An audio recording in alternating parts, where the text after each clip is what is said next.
That day we got a Marine One, and we lifted off just about a few feet off the ground and came in at treetop level all the way in. I mean, Maryland is hilly, so we are following the nap and contour of the earth, and at points we're looking up. I remember looking up and seeing houses on this side and an apartment building over there. I can remember looking up at an elevated road. We would come up and over these hills like this in Marine One, and nobody was saying a word. We came over the final ridge before the Potomac and came up and over like this and immediately banked down, and we were maybe 5 feet off of the Potomac. And we banked to the right, head north, and you could look out the window and see the smoke coming out of the Pentagon. And the President said, take a look, you're looking at the face of war in the 21st century. I also wanted in the book to sort of set the record straight about some things. One of my favorite chapters, and I must admit it doesn't have a lot of color, is chapter 21. Because in the middle of 2003, after the President made a determined and decidedly difficult decision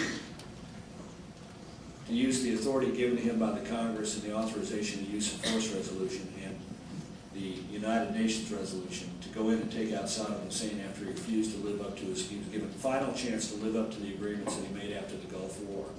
And he didn't. We took him out. And in the middle of July of 2003, on the 15th of July, Ted Kennedy got up and made a speech in which he said Bush lied about WMD in Iraq.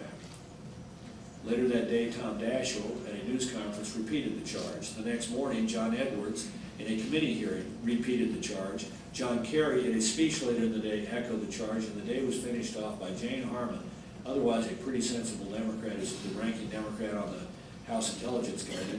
She too reiterated the charge. Thus began a several-year campaign to corrode the people's confidence in their commander-in-chief in a time of war with a cynical and hypocritical attack.